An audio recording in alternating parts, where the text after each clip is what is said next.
सभी को जय जिनेन्द्र। महानुभाव श्री तत्वार्थ जी ग्रंथ का हम सभी लोग मिलकर के ऑनलाइन YouTube चैनल भव्योदय चैनल के माध्यम से स्वाध्याय कर रहे हैं, जिसमें यहाँ पर मति ज्ञान की चर्चा चल रही है। अभी तक हमने 4 कक्षाओं में 13 सूत्रों का अध्ययन कर लिया है। आइए आज की कक्षा में हम सूत्र क्रमांक 14 से प्रारंभ करते हैं। आइए मंगलाचरण की ओर चलते हैं। सभी लोग अपने दोनों हाथों को जोड़ लीजिए। मोक्षे मार्गस्य नेतारं वेत्तारं कर्म भूभ्रतां ज्ञातारं विश्वतत्त्वानां वन्दे तद्गुणलब्धये वन्दे तद्गुणलब्धये वन्दे तद्गुणलब्धये। देवादिदेव 1000 राशि बड़े बाबा आदिम तीर्थंकर आदिनाथ भगवान की जय। द्वादशांग जिनवाणी माता की जय। आचार्य गुरु श्री विद्यासागर जी महामुनि राज की जय। मिथ्यार्थ भंजक मुनि पुंगव सुधा सागर जी महाराज की जय। महानुभाव, यहाँ पर चर्चा चल रही थी मति ज्ञान की, कि मति ज्ञान के विभिन्न नामों, पर्यायवाची नामों की चर्चा चल रही थी।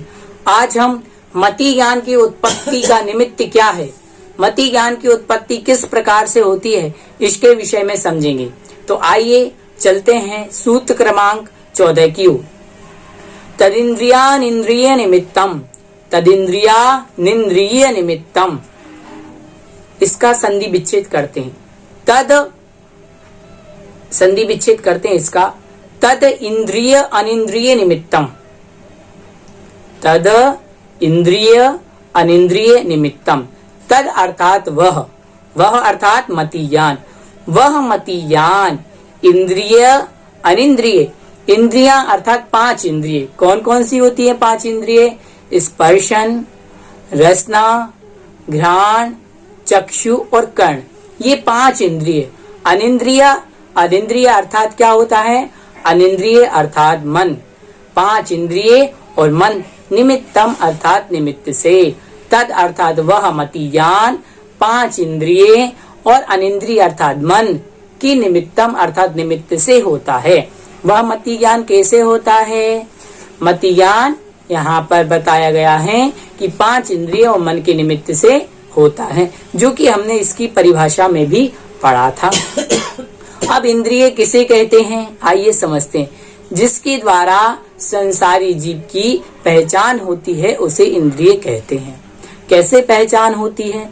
जैसे किसी जीव के केवल शरीर मात्र स्पर्शन इंद्रिय है, जैसे कि पेड़, तो वो एक इंद्रिय हुआ। किसी के 2 इंद्रिय स्पर्शन और रसना, जैसे कि शंख, लठ, तो वो 2 इंद्रिय जीव हो गया। किसी के 3 इंद्रिय हैं, स्पर्शन अर्थात वो छू भी सकता है, रसना भी है और घ्राण भी है, तो 3 इंद्रिय हो गया। 4 इंद्रिय जिसके स्पर्शन भी है, रसना भी है, घ्राण भी है और चक्षु भी है, वह 4 इंद्रिय भौरा हो गया। और 5 इंद्रिय तो हम हैं, जैसे हमने देख लिया, हमारे स्पर्शन भी है, रसना भी है, घ्राण भी है, चक्षु भी और कर्ण भी है। 5 इंद्रियां हमारी हैं, तो हम पंचेंद्रिय संगी जीव हो गए। और अनिंद्रिय किसे कहते हैं? अनिंद्रिय अर्थात मन। इसका दूसरा नाम अंतःकरण भी है। समझ गए इंद्रिय और मन के बारे में। अब हम कुछ इसके बारे में विशेष समझते हैं। जैसे अजैन कहने से जैनत्व रहित किसी पुरुष का ज्ञान होता है, वैसे ही अनिंद्रिय कहने से इंद्रिय से रहित किसी अन्य पदार्थ का बोध नहीं करना चाहिए, क्योंकि अनिंद्रिय में जो अन है वह ईषत् प्रतिषेध को निषेध करता है, मतलब प्रतिषेध को कहता है, निषेध नहीं, प्रतिषेध को कहता है। जैसे अनुदरा कन्या, ऐसा कहने से जिसकी उदर नहीं है, ऐसी कन्या नहीं समझना, अपितु गर्भ के भार को धारण करने में समर्थ का उदर का अभाव होने से अनुदरा समझना चाहिए। उसी प्रकार अनिंद्रिय कहने से इंद्रिय का अभाव नहीं, कि मन चक्षु आदि के समान प्रतिनियत देशवर्ती विषय को नहीं जानकर नियत विषय वाला है, ऐसा मन अतीन्द्रिय कहा। यह तत्वार्थ वार्तिक में जी में आया। इससे क्या समझे? इससे यहाँ पर आचार्य भगवंती ने कहना चाहा है कि अनिंद्रिय कहा तो ऐसा मत जाए ना कि इंद्रियों से रहित है, स्पर्श रसना घ्राण चक्षु आदि से वो कैसा है? रहित है। नहीं, ऐसा नहीं समझना। अनिंद्रिय अर्थात मन, अनिंद्रिय शब्द से यहाँ पर हमें मन ग्रहण करना चाहिए। समझ गए? इस प्रकार से मति ज्ञान हुआ। कि मति ज्ञान कैसे होता है एक बार और समझते हैं। मति ज्ञान 5 इंद्रिय अर्थात स्पर्शन, रसना, घ्राण, चक्षु, कर्ण और अनिंद्रिय अर्थात मन, इनके निमित्त से होता है। अब मति ज्ञान के कितने भेद हैं? मति ज्ञान के कितने भेद हैं उनके बारे में हम समझते हैं। सूत्र क्रमांक 15। अवग्रहे हावाय धारणा। अवग्रहे हावाय धारणा। अब इसका संधि विच्छेद कर दे। अवग्रह इहा हावाय धारणा। ठीक है, अवग्रहे इहा आवाय धारणा। 4 भेद हुए मति ज्ञान के। सबसे पहला अवग्रह, दूसरा इहा, तीसरा आवाय, चौथा कौन सा हुआ?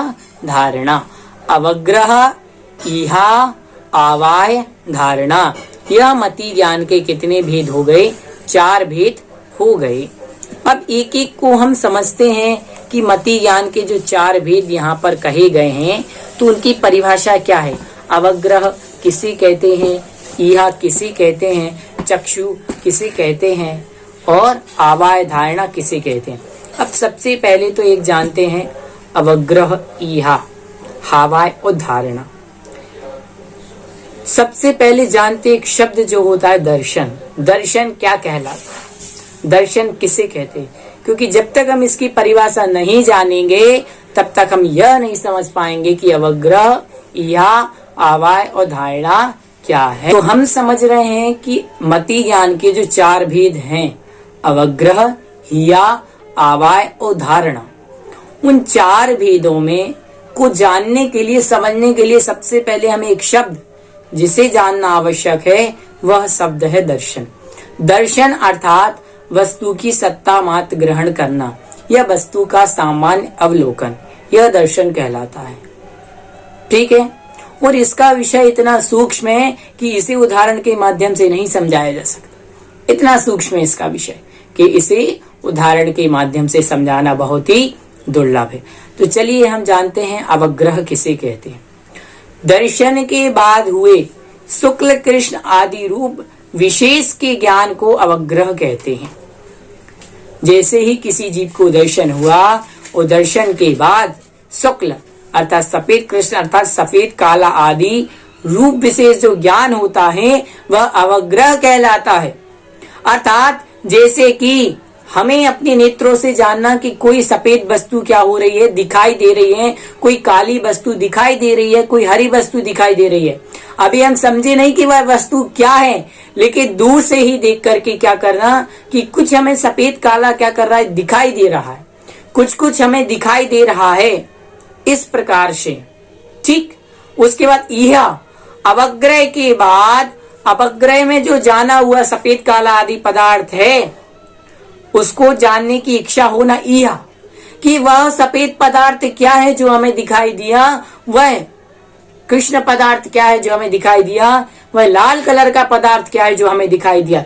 इस प्रकार की इच्छा प्रकट होना यह कहलाता है।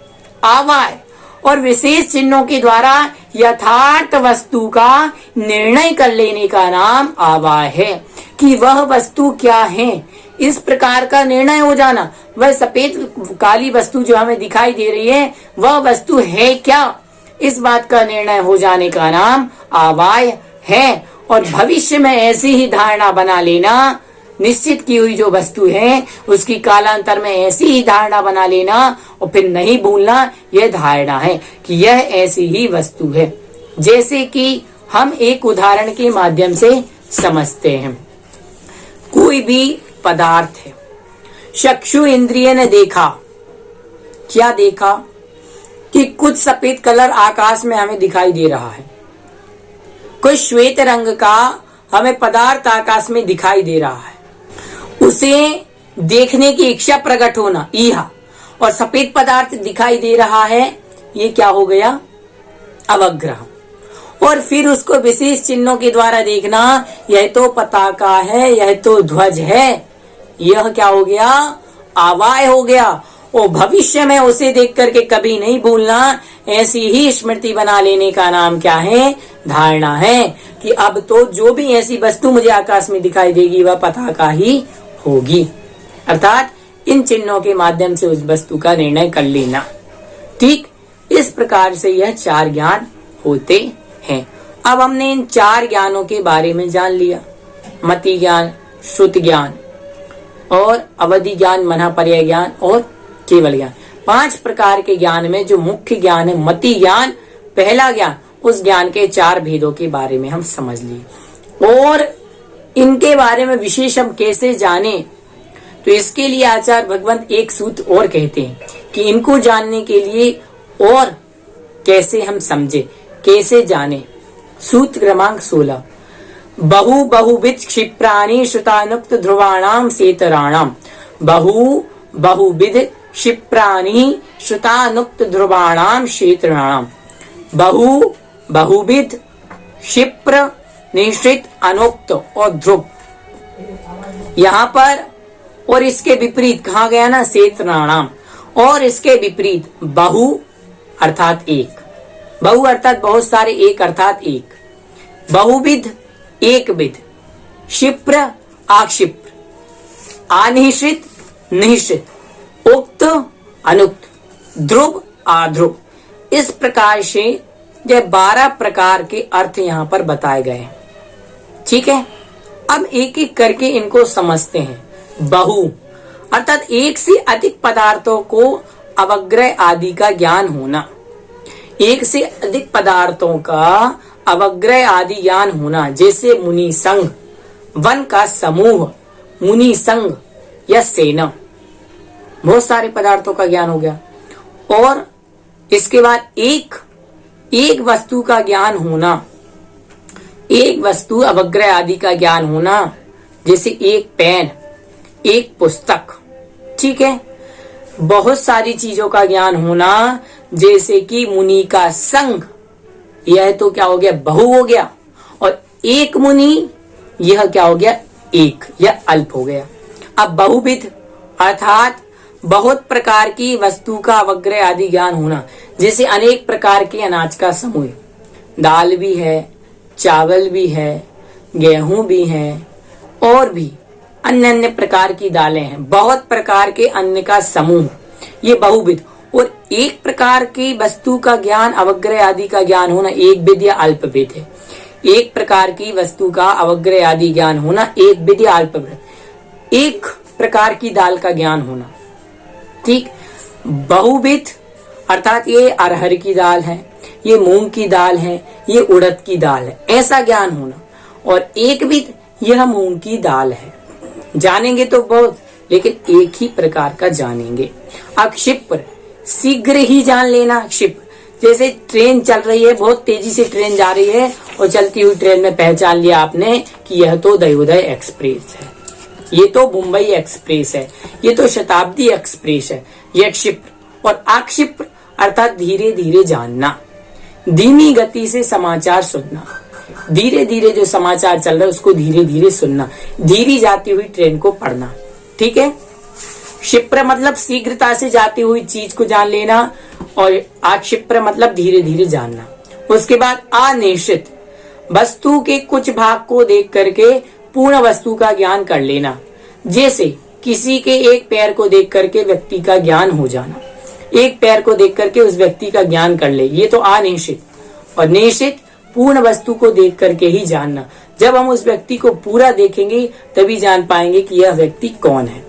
ठीक है, उक्त, बिना कहे, उक्त मतलब मुख से कहकर जानना, किसी ने मुख से कहा तब हमने जाना। अनुक्त मतलब बिना कहे ही समझ जाना, जैसे कोई व्यक्ति गूंगा है। ठीक, कोई व्यक्ति गूंगा है और उसके इशारे से समझ जाना, यह तो अनुक्त। और किसी ने बोला तब जानना, यह उक्त। कोई विद्यार्थी परीक्षा का परिणाम लेकर के प्रसन्नता से आपके पास आया, उसका मुख देख करके समझ जाना कि इसके नंबर अच्छे आए हैं, यह अनुक्त। और किसी के बोलने पर पता चलना, यह उक्त। ध्रुव अर्थात यथार्थ ग्रहण को ध्रुव कहते हैं। पर्वत आदि स्थिर पदार्थों का ज्ञान होना ध्रुव, और दीपक, किलो, बिजली आदि के उत्पाद विनाश युक्त वस्तु का ज्ञान होना आद्रुप। इस प्रकार से अवग्रह आदि के बहु आदि को जानते हैं। अवग्रह आदि जो है वो बहु आदि बहुविध आदि को जानते हैं। बहु आदि किसके विशेषण है, इसका बताने के लिए आचार्य भगवंत आगे एक और सूत्र कह रहे हैं।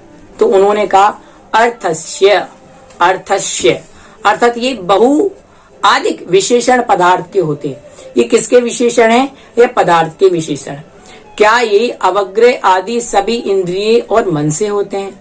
अब जो अवग्रह है, इया है, आवाय है, धारणा है, ये सब क्या मन और इंद्रियों से ही होते हैं? इसके विषय में कुछ और भेद है क्या? तो इसी के लिए अगला सूत्र क्रमांक 18 कह रहे हैं। तो सूत्र क्रमांक 17 में इतना जाने की यह पदार्थ के भेद है। और आचार्य भगवंत विद्यासागर जी यह भी कहते हैं कि सूत्र का अर्थ यह भी लेना चाहिए। यहाँ तक अर्था अवग्रह का वर्णन हुआ। अब आगे चलते हैं।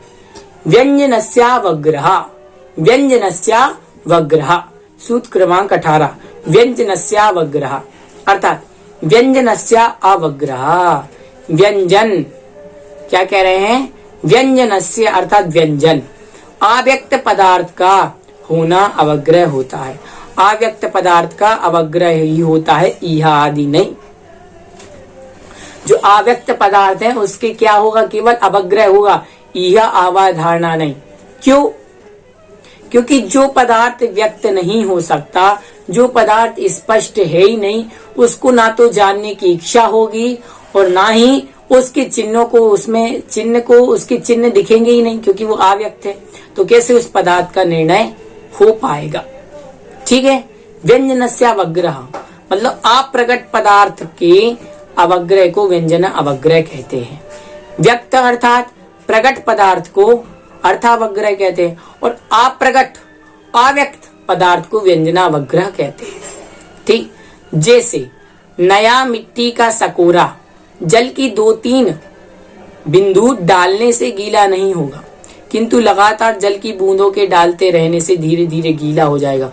उसी तरह व्यक्त ग्रहण से पूर्व अव्यक्त ज्ञान व्यंजनावग्रह है, व्यक्त ग्रहण अर्थावग्रह। कि जो चीज व्यक्त ही नहीं है, प्रकट ही नहीं है, स्पष्ट ही नहीं है, वह तो क्या हो गई, व्यंजनावग्रह। और जो प्रकट है, स्पष्ट है, वह अर्थावग्रह हो गया। तो इस प्रकार से यहाँ पर व्यंजना और अर्थावग्रह की चर्चा हुई। अब आगे जो आने वाला सूत्र है, इसमें हम मति ज्ञान के जो 336 भेद होते हैं उनके विषय में पढ़ेंगे। तो आज की कक्षा में हमने सबसे पहले मति ज्ञान कैसे होता है, मति ज्ञान का निमित्त क्या है, तो हमने पढ़ा मति ज्ञान 5 इंद्रिय और मन के माध्यम से होता है। ठीक। और फिर मति ज्ञान के हमने 4 भेद, अवग्रह, इया, आवाय, धारणा। अवग्रह श्वेत और कृष्ण आदि रूप का दिखना अवग्रह, और उसको जानने की इच्छा इहा, और उसके चिन्ह को देख करके वस्तु का निर्णय कर लेना कि यह तो यही वस्तु है, यह आवाय, और भविष्य में फिर उसे कभी नहीं भूलना, ऐसी स्मृति बनाना धारणा। उसके बाद 12 भेद कहे, बहु, एक, एक, एक भेद। ठीक है। क्षिप्र, अक्षिप्र, निश्चित, अनिश्चित, उक्त और अनुक्त, ध्रुव और अध्रुव, इस प्रकार से जानना। उसके पश्चात अर्थस्य अर्थात अर्थावग्रह की यहाँ तक चर्चा हुई, और व्यंजना अवग्रह। अर्थावग्रह जो स्पष्ट जाने, प्रगट जाने, और व्यंजनावग्रह जो अप्रगट और अस्पष्ट जाने। अब एक चीज और बता दूं, जो व्यंजनावग्रह ज्ञान है वो केवल चक्षु और मन, क्या कह रहे हैं कि चक्षु और अनिंद्रिय मन के द्वारा नहीं होता है, चक्षु और मन को छोड़ करके अन्य 4 इंद्रियों से होता है। और जो अर्थावग्रह ज्ञान है, अर्थावग्रह मति ज्ञान है, वो 5 इंद्रिय और मन से होता है, और चक्षु और मन को छोड़ करके 4 इंद्रियों से व्यंजनावग्रह ज्ञान होता है। इस प्रकार से आज की कक्षा में हमने 18 सूत्र तक स्वाध्याय कर लिया है। इसके आगे हम अगली कक्षा में पढ़ेंगे। इसके पूर्व में आपको बता दूं, जो प्रश्नोत्तर की क्विज चल रही है वो आप सभी को भरनी है। उसमें भरने से आपका फायदा ये होगा कि आपके प्रश्नोत्तरों का अभ्यास होता रहेगा, और निरंतर स्वाध्याय करते रहिए। जिन्होंने भी हमारी आगे की कक्षाएं नहीं पढ़ी हैं, वो भव्योदय चैनल यूट्यूब पर हिंदी में खोले, यूट्यूब खोले उसमें भव्योदय चैनल टाइप करें और भव्योदय चैनल में प्ले लिस्ट में जाकर के तत्वार सूत जी की प्ले लिस्ट बनी हुई है, उसमें आप क्रमशः 1, 2, 3 कक्षाएं देख सकते हैं। इसी की कोई जिज्ञासा होती है तो वो हमें जरूर भेजिए। आज की कक्षा में इतना ही। सभी के लिए जय जय।